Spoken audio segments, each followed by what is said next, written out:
Next up is our first student speaker, Inga Reichelt. I'm talking about dreams. Her dream is to become a disability rights activist, internationally involved and heard by the people around her. Today she's going to voice her opinion on this topic that's at the very heart for herself, and that's the school for everyone. Let's welcome Inga.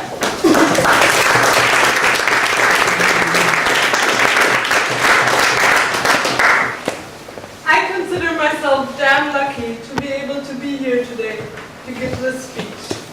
Not only because this is a great event with great ideas and a great audience, but because A, I was able to get out of my wheelchair and walk to the front of this hall and don't have to deliver the speech from the back. And B, because I've been lucky enough to receive a brilliant education.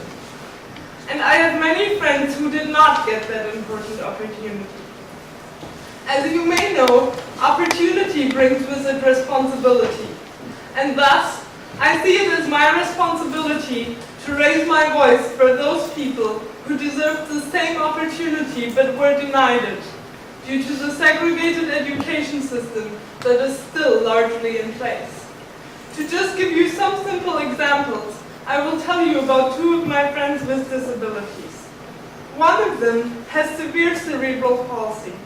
At his special school in Switzerland, he can only hope to get taught how to count until 100 because he scored low on an IQ test that involved tasks like putting pictures of how to tie his shoelaces into the right order.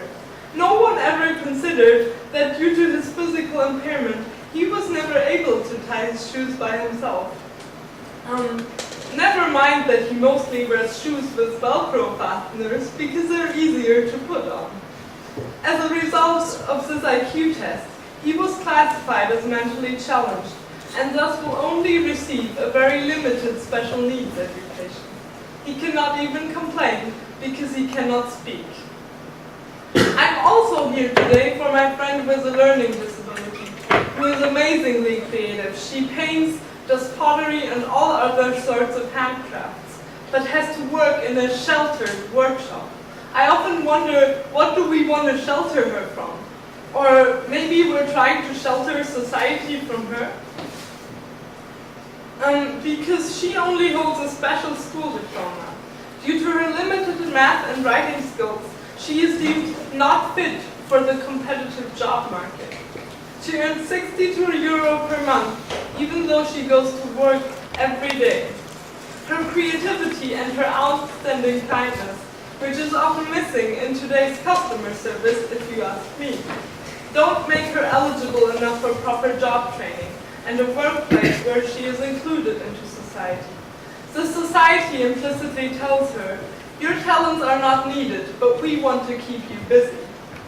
I, on the other hand, was lucky enough to have parents who always fought for my education, who never gave up.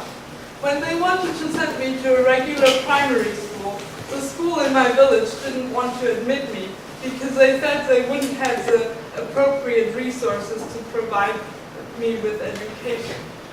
So we went to the primary school next to my village, and luckily there my parents found a principal who said, you know what, I don't know if we have the resources to provide your daughter with an education, but we'll give it a try.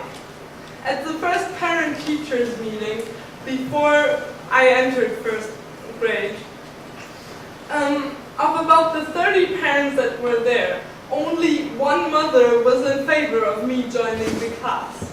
All the others were worried that I would lag behind and hinder the learning development of their children, or said that my parents were horrible parents for putting so much pressure on me. Their opinion had drastically changed when I got to 5th grade and became the best student of the class. Suddenly, everyone was very happy to have me there. Now, I want you to understand something here. Don't call me inspirational or outstanding, because nothing of what I've achieved is because of something that's innate in me.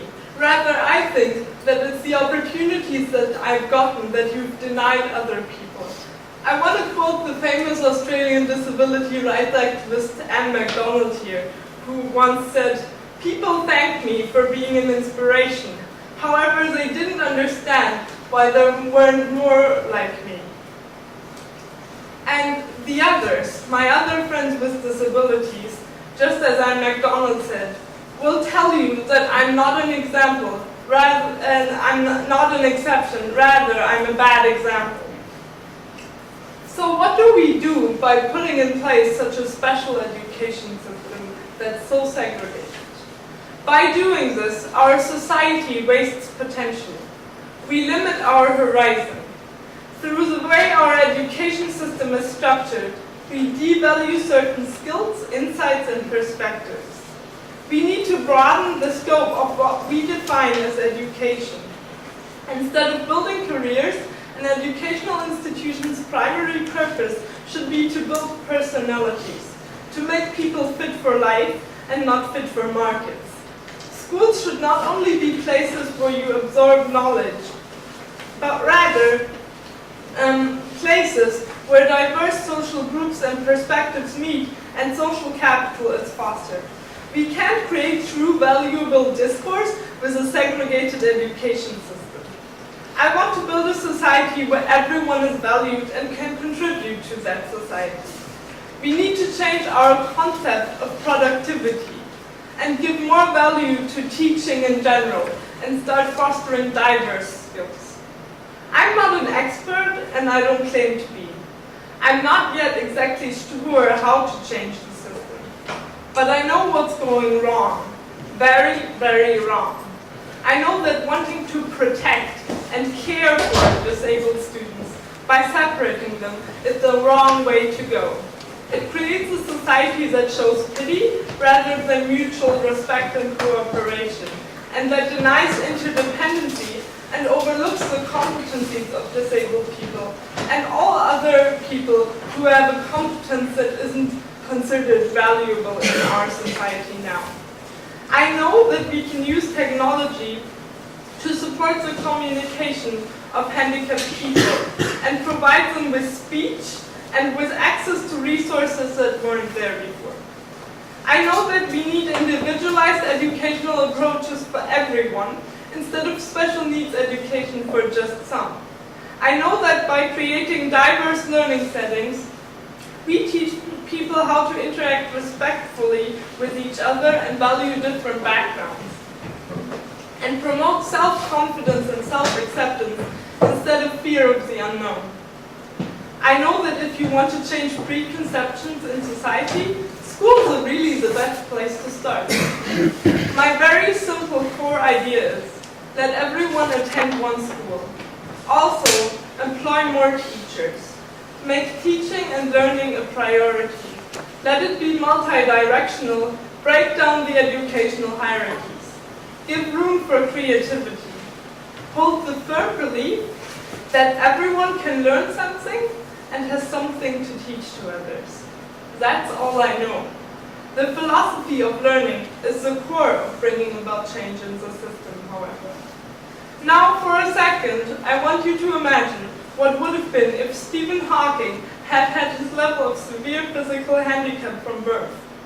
I dare to claim that he might not have gotten the educational access he had, let alone become such a renowned academic.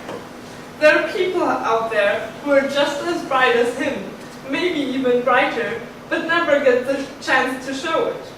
Consider how much genius, knowledge, and potential we are losing every day. Education is a human right. Communication is a human right. Social inclusion is a human right. Yet all of these are still denied to a rather big part of our populations. But I'm not asking for an inclusive, flexible school system just for the sake of disability rights, although that would be reason enough.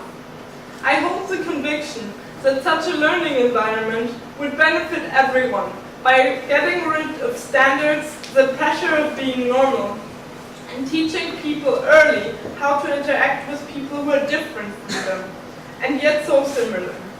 This way, we also learn how to respond to diverse needs and circumstances, Let us not only teach people how to appreciate cultural diversity, but diversity in all its facets. Kids who learn this early on will grow up to be responsible, confident adults with no fear and no limit to their empathy or imagination. And isn't that precisely what we need? This is achieved through a flexible, inclusive school system. Though my goal is that one day, the word inclusion becomes unnecessary, because it should be self-evident that we all learn together from each other in one place. This is the vision I want to work towards, and I hope you'll join me. Thank you.